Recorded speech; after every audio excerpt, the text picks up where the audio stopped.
Shalom, bien-aimés dans le Seigneur, bonsoir chez vous, bonjour, ça dépend du coin du monde où vous allez nous suivre au travers de cette vidéo et surtout dans ces studios des fortunes que nous avons dû préparer juste pour tenter un peu de vous joindre et puis vous balancer le peu que Dieu a déposé dans notre cœur.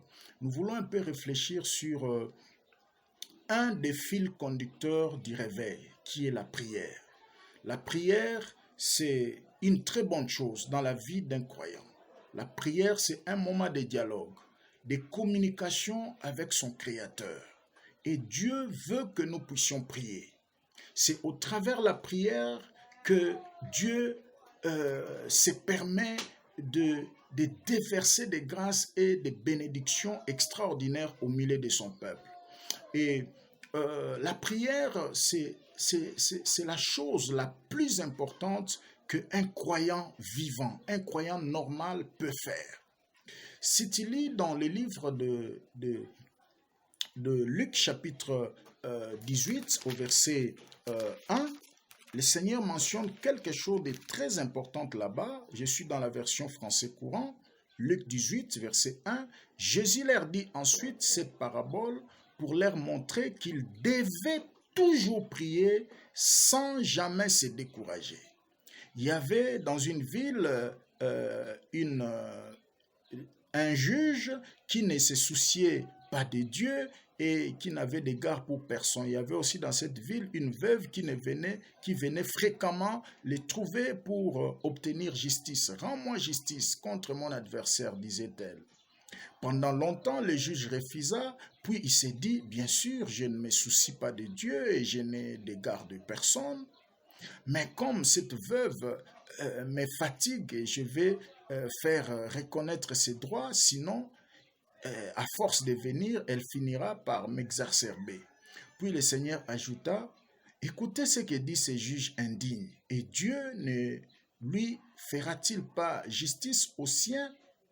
Quand il crie à lui nuit et jour, tardera-t-il à les aider? Je vous le déclare, il le fera justice rapidement. Mais si, quand le Fils de l'homme viendra, trouvera-t-il la foi sur la terre? Ça, c'est le Seigneur lui-même. Voyez? Bien-aimés, la prière est très importante. La prière, c'est parmi les fils conducteurs du réveil. Parce qu'au travers de la prière, nous entrons dans le cœur de Dieu, nous découvrons les vrais soucis du Créateur et nous communiquons à son peuple, nous communiquons à nos contemporains, nous communiquons à nos frères et sœurs. Voyez, sans la prière, c'est le désastre, c'est les catastrophes. Ici, le Seigneur est en train de dire que dans une parabole, il dit, il faut toujours prier et ne jamais se décourager. La prière n'a jamais un temps favorable. N'attendez pas un temps favorable pour prier, parce que tu n'en auras pas. Il ne suffit pas seulement de prendre 3 heures du temps de prière, après vous lâcher, soit te faire une retraite de 3 jours ou une semaine ou quelques jours et vous lâcher. Non, la prière doit devenir une vie. Voyez, une vie normale du chrétien, une vie normale du serviteur de Dieu. Sinon, c'est très très dangereux. Voyez, comment on peut servir un Dieu dont on ne communique pas avec lui? C'est une contraste. Voyez, c'est une contraste. Là, vous allez communiquer des choses selon vos pensées, selon vos convictions. Voyez, voilà pourquoi il nous faut la prière. C'est au travers de la prière nous pouvons aussi évangéliser. Nous pouvons nous mettre à genoux, intercéder pour les âmes perdues dans d'autres nations. Nous pouvons prier pour ceux-là qui ne connaissent pas le Seigneur, qui ne sont pas encore nés de nouveau, qui ne sont pas encore atteints par l'évangile. Nous pouvons aussi intercéder pour des missionnaires qui sont dans des temps, dans des coins les plus difficiles de la planète. Voyez, au travers nos prières, nous pouvons atteindre les non-atteints. La prière est un fil conducteur du réveil. La Bible dit ils étaient à 12. Ils étaient en 120 plutôt, excusez-moi, dans la chambre haute, en attendant la promesse de la descente du Saint-Esprit. Ils n'étaient pas en train de croiser les bras. Ils étaient en prière. Vous voyez, jusqu'au 10e jour, le Saint-Esprit est descendu. Vous voyez, lorsqu'on ne prie pas, le ciel ne peut rien faire. Et ici, le Seigneur est en train de relater l'histoire d'une veuve, voyez, qui venait chaque fois demander que l'on lui rende justice par un juge qui ne craignait pas Dieu, voyez-vous. Mais à force de la pression de cette veuve, le juge était dans l'obligation de lui rendre justice, voyez-vous. Et le Seigneur prend cette veuve comme l'image de son Église, et le juge là, voyez, c'est l'image de Dieu auprès de qui nous devons adresser nos prières. Maintenant, la Bible dit, à force de la puissance de la prière de cette veuve, les juges étaient dans l'obligation. Et enfin, il dit, si ces juges, par pression de la femme, a dû céder et lui rendre justice, à combien plus forte raison notre Dieu qui est dans les cieux nous rendra-t-il justice à nous qui croyons en lui? Vous voyez, la prière a la capacité de changer l'atmosphère des choses. Ce n'est pas un hasard que les dirigeants du monde qui sont animés déjà de l'esprit de l'Antichrist, dans la plupart, ils se sont décidés de confiner les gens, voyez, et d'arrêter tout, de fermer même les lieux de culte, parce qu'ils savaient ce que c'est la puissance de la prière, parce que chaque fois que les saints se mettaient à prier, ils étaient dans l'impossibilité d'accomplir leur plan. Chaque fois que les saints étaient en train de prier, ils se sentaient dans l'incapacité de mettre en exécution leur programme, leur conspiration contre l'humanité. Voyez-vous? Et voilà pourquoi ils ont jugé bon de pouvoir fermer les lieux de culte, mais malgré cela, les saints se sont rassemblés en groupe pour continuer à prier. Et c'est la meilleure des choses parce qu'au travers de la prière, nous avons de l'énergie spirituelle. Et tu verras que Jésus, dans sa vision sur son Église, il a dit, il a fait de nous, dans l'intelligence prophétique de l'apôtre Pierre, dans 1 Pierre chapitre 2, verset 9, il dit, il a fait de nous un royaume des sacrificateurs. Si vous remontez dans l'original, le mot sacrificateur veut dire tout simplement bâtisseur des ponts. Voyez, constructeur des ponts. Donc, quelqu'un qui sert de liaison, qui peut lier une personne qui était de l'autre côté, il le ramène de l'autre côté. Voyez, il prend quelqu'un d'un point A vers un point B. Parce qu'un sacrificateur, c'est quelqu'un qui prend les fardeaux du peuple et les ramène au Créateur, les ramène à Dieu.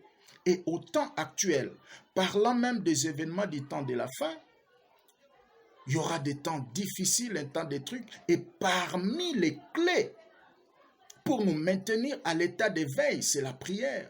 Le Seigneur a dit, veillez et priez pour ne pas tomber dans la tentation. Voyez-vous? Et dans Luc chapitre 21, à partir du verset 34 jusqu'à 36, voyez, Jésus parlant toujours des événements du temps de la fin, il dit, ne vous laissez pas alourdir dans votre esprit par des fêtes et des soucis de la vie présente, voyez-vous.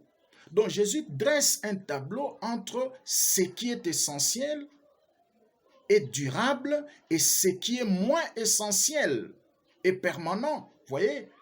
Il parle à son peuple que ne vous laissez pas emporter. Dans d'autres versions, on parle de l'insensibilité. Parce que les soucis de la vie présente peuvent faire en sorte que même les croyants les plus fervents deviennent insensibles par rapport au retour du Seigneur. Il dit, ne vous laissez pas emporter par les soucis de la vie pour que ces jours du jugement vous surprennent tout à coup comme un piège qui s'abattra sur tous les habitants de la terre. Écoutez le verset 36, il dit, ne vous endormez pas, mais priez en tout temps. Ça, j'ai aimé. Ne vous endormez pas, parce que le sommeil spirituel n'a jamais été spontané. Ça ne vient pas directement comme ça, on dort. Vous connaissez la parabole des vierges sages et vierges folles dans Matthieu chapitre 25, à partir du verset 5, la Bible dit, comme l'époux tardait, premièrement, ils s'assoupirent, donc l'assoupissement c'est un léger sommeil, et aussi, enfin, ils s'endormirent. Voyez, on commence par un léger sommeil. Et généralement, en matière de sommeil spirituel, nous sommes souvent incapables de nous rendre compte que nous sommes déjà en plein sommeil. Souvent, ce sont des gens d'entourage qui nous bougent un peu et disent, tu es en train de somnoler. Mais généralement, nous avançons nos raisons. Non, non, je ne somnole pas, un tas de trucs. Et pourtant, tu es déjà dedans. Voyez, la Bible dit, dans les derniers jours, il y aura des temps difficiles. Aujourd'hui, l'ennemi est en train d'injecter ses agents partout, d'infiltrer même les évangéliques, infiltrer l'église de Dieu pour tenter d'ensommeiller tout le monde. Voyez-vous? Et lorsqu'on ne prie pas, c'est déjà dans le sommeil spirituel et là, c'est très très dangereux. La pression de cette veuve a fait que les juges puissent trancher l'affaire. Voyez, la pression de l'Église dans la prière fera que nous soyons debout devant toutes sortes de résistances, devant toutes sortes de manœuvres du diable dans les temps de la fin. Voyez, parce qu'à l'heure actuelle, nous constatons clairement que l'Église est en train de goûter un peu les prémices de la tribulation avant notre départ dans la gloire. Et nous devons faire très attention. Nous devons capitaliser nos énergies spirituelles. Voyez? Et le seul moyen qu'il faut capitaliser les énergies spirituelles, c'est dans la prière. Et dans Isaïe 59, verset 16, la Bible dit, Dieu s'étonne de ce que personne n'intercède. À l'heure actuelle, Dieu n'a pas besoin seulement des hommes et des femmes qui ont les soucis de la vie présente, mais qui sont capables de prier et d'intercéder. Parce que sans l'intercession, sans la prière, il n'y a pas de réveil. Vous voyez? Et laissez-moi vous dire, même le réveil du temps de la fin, ça ne serait pas loin, ça ne serait pas trop loin du réveil du 1er siècle et le réveil du 15e siècle avec Martin Luther King et ses compagnons. Voyez?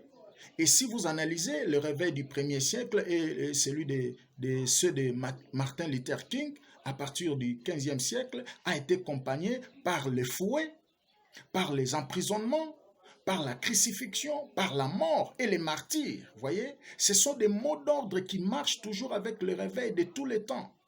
Et en ces temps derniers, qui est le dernier virage de l'Église sur la terre, nous devons obligatoirement nous attendre à ces choses. Parce qu'avec ces réalités de Covid-19, tout le monde se rend compte que c'était un simple business. Voyez-vous? Et on a joué avec notre liberté, même les cache-nez là. Au départ, c'était bon, vous mettez les cache-nez rien que pour les malades. Et à un certain moment, non, il y a une pénurie de cache-nez. Et à un certain moment, ça devient obligatoire. Voyez? Tout le monde va placer les cache-nez, même si tu n'es pas malade. Non, c'est un langage spirituel qui veut tout simplement nous dire que vous devez tous vous taire. Parce que le monde répond déjà à une autre logique. Parce que la bête de l'événement est déjà là. La bête est déjà là. Voyez-vous? Il n'attend que le départ de l'église pour se manifester. Tout est déjà mis en place. Les décors sont déjà plantés. Voyez? On vous place les cache-nez pour vous dire que vous n'avez rien à dire. On vous misèle le nez. On vous misèle la bouche pour vous dire que vous n'avez rien à dire. Vous allez tout simplement écouter les instructions et les ordres que nous allons vous donner. D'ailleurs, on nous avait déjà prévenu que si tu oses de pouvoir aller à l'encontre, tu vas subir la rigueur de la loi. Et tout le monde a peur. N'oubliez pas aussi que l'ennemi fait asseoir son pouvoir dans la peur. Voilà pourquoi le juge unique faisait la terreur de toute la ville parce qu'il n'avait d'égard pour personne. Il ne craignait même pas Dieu. Et c'est ça l'image même du pouvoir de l'Antichrist qui s'assoit au travers des dirigeants du monde. Parce que où va le monde maintenant? Le monde va vers la globalisation, va vers un seul président, va vers une seule monnaie, une seule religion. Et les bases de la religion unique est en train d'être mises en place. Déjà dernièrement à Londres, il y a une église catholique qui a ouvert ses portes aux musulmans pendant cette période de Ramadan. Alors qu'on nous distrait avec Covid et le nombre de morts, tout ça, un tas de trucs. De l'autre côté, ils sont en train d'accélérer. Alors, bien aimé, l'heure est grave. Nous devons vaquer à la prière pour capitaliser des énergies spirituelles nécessaires afin de résister, afin de se tenir debout comme la veuve. Vous voyez? La veuve était debout parce que finalement, on lui a rendu justice. Et si tu lis les trois premières lettres, les trois premières pages du livre de l'Apocalypse, vous allez vous rendre compte que Jean est en train de donner des reproches à l'église d'Éphèse. Une église qui a connu un réveil extraordinaire, une église dont l'apôtre Paul a fait plus ou moins 3 ans. Il a choisi cette église, cet espace d'Éphèse comme son quartier général missionnaire. Et c'est là que le ministère de l'apôtre Paul s'est éclaté comme un écrivain, parce que à partir de l'Éphèse, il a écrit plus ou moins 4 lettres, dont 2 aux Corinthiens et une aux Romains et une autre aux Éphésiens, aux Galates, voyez-vous. Une lettre aux Galates, aux Romains et 2 aux Corinthiens. Et c'est à Éphèse que l'apôtre Paul a exercé son ministère comme un serviteur fidèle du Seigneur. C'est à Éphèse qu'il a formé même des leaders comme Épaphrase qu'il va envoyer plus tard à l'église de Colosse. Cette église qui a bien commencé, mais qui va finir mal. Voyez? Qui va finir avec un amour refroidi. Parce que la Bible dit, dans le dernier temps, tellement qu'il y aura croissance du mal, l'amour d'un plus grand nombre refroidira. Voyez, l'amour ne va pas aussitôt quitter, mais ça va refroidir. L'intensité va diminuer. Parce qu'il y aura des trahisons entre frères. Voyez-vous? Et parlant de l'église d'Éphèse, l'apôtre Jean est en train de parler de quelque chose de très important. Il dit, je connais ton premier amour.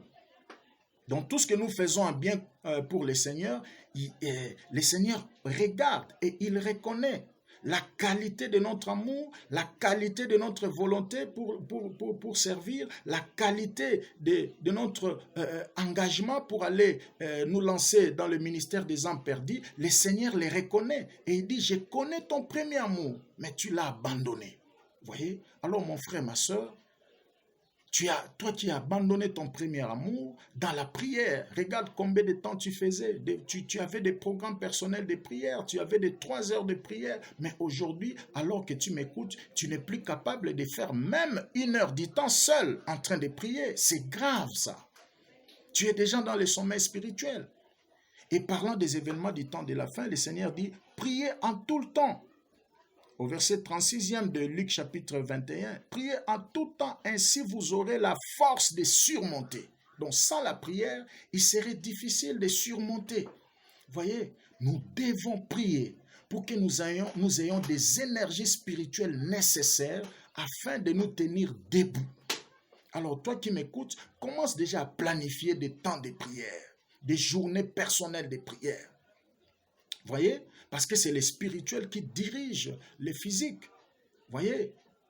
La prière est capable d'arrêter les plans de l'ennemi, de détruire les complicités et les conspirations diaboliques sur nos vies, sur nos familles. L'heure est à la prière. Voyez? La prière reste le fil conducteur parmi tant d'autres, un fil, je peux dire même le fil majeur qui conduit au réveil personnel d'un chrétien. Voyez? L'heure est à la prière. Mon frère, ma soeur, n'attendez pas un temps favorable parce que le diable a peur des hommes et des femmes de prière. Il ne te laissera pas un temps favorable, tu n'en auras pas. Voyez-vous? C'est pourquoi la Bible dit prier à tout le temps. Même si tu n'as pas envie de prier, priez. Même si tu ne sens pas vraiment qu'il faut, prier simplement. Parce qu'à force de prier, il y a des choses qui changent. Et vous capitalisez l'énergie spirituelle nécessaire qui va vous aider à vous tenir ferme en ces temps de la fin, où la Bible dit qu'il y aura des temps difficiles. C'est un mot inclusif, parce que dans les temps difficiles, ça cache beaucoup de choses. Il y aura des famines, comme la Bible les mentionne. Il y aura des famines, il y aura des tremblements de terre, des typhons, des fontes de glace, des inondations par-ci par-là. C'est ce que nous avons déjà vu. Il y a encore de plus dangereux qui viennent. Pas plus longtemps ici, il y avait une tempête de sable au Mali et les gens criaient partout, c'est la fin du monde ou quoi? Non, ce ne sont que des prémices de la tribulation. Voilà pourquoi nous devons prier pour surmonter ces temps-là et rester debout à l'avènement du Seigneur. Ne pas rater ce grand rendez-vous qui nous attend. Bientôt là, c'est l'enlèvement. Vous voyez, nous avons appris que le Seigneur revient bientôt, mais avec tout ce que nous voyons, nous pouvons affirmer que le Seigneur revient maintenant. S'il fallait 10 pas pour qu'il vienne, alors nous sommes déjà dans les 8 pas, mes frères et sœurs. Restons dans la prière. Prions pour nos bien-aimés. Ne sois pas content de voir un frère ou un serviteur tomber, succomber. Non, il fait partie de l'équipe, voyez-vous. C'est comme le système que je vois dans l'armée américaine. Ils n'abandonnent pas leur décès en plein front. Même si le frère est touché par une balle, il les prend, il les remporte jusque dans l'hélicoptère, il les renvoie au pays, soit dans le centre, dans leur base. Vous voyez, c'est le même principe que nous devons faire. Tu vois un serviteur de Dieu tomber, ne publie pas le message sur Facebook ou les vidéos. Non, tu dois pleurer à genoux. Tu dois prier pour son relèvement parce qu'il fait partie de notre équipe. Voyez-vous, l'heure est à la prière. Soutenons-nous les uns les autres dans la prière. Soutenez votre pasteur dans la prière. Hein? C'est comme chez nous ici en RDC, c'est comme si les gens n'aiment pas des pasteurs. Voyez, quand un pasteur tombe et tout le monde le publie, un tas de trucs, vous ne savez pas que David, dont nous parlons dans la Bible, qui était un grand chanteur, un grand adorateur, David a violé, David a tué, David a fait des dégâts terribles. Voyez-vous, cela n'a pas empêché au Seigneur de lui appeler l'homme selon mon cœur. Il faut faire très attention avec la vie des serviteurs de Dieu. Qui es-tu pour juger la vie des hommes de Dieu? Voyez-vous, limitez-vous à prier pour eux. Tu les vois tomber, chuter. Limitez-vous à prier pour eux. Dieu a besoin des porteurs de fardeaux que des dénonciateurs. Tu dénonces seulement le mal, mais tu es incapable de porter les fardeaux. Non. Il a fait de nous un royaume de sacrificateurs. Un sacrificateur, c'est un constructeur de ponts. C'est quelqu'un qui peut prendre des hommes et des femmes qui sont de l'autre côté, qui ne peuvent pas venir auprès de Dieu. Alors par lui, ils peuvent atteindre Dieu. Vous voyez? Par ses prières et en leur apportant la bonne nouvelle. Vous voyez? Nous sommes sacrificateurs. Nous ne sommes pas simplement des prophètes. Et j'ai toujours dit, un vrai pasteur, c'est quelqu'un qui fait l'office du prophète et du sacrificateur. Vous voyez? En tant que pasteur prophète, il prend des desseins de Dieu, il amène au peuple, il révèle au peuple la volonté de Dieu, il prêche le peuple la volonté de Dieu, il situe le peuple par rapport au temps. Voyez-vous? Mais aussi, un bon pasteur a le rôle aussi du sacrificateur. Voyez, il sait porter les fardeaux du peuple auprès de Dieu. C'est le rôle dont Dieu nous attend. Il a fait de nous un royaume des sacrificateurs. Alors, bien-aimés, je suis à la fin de mon message. Je voulais tout simplement nous dire que le pire est en train de venir.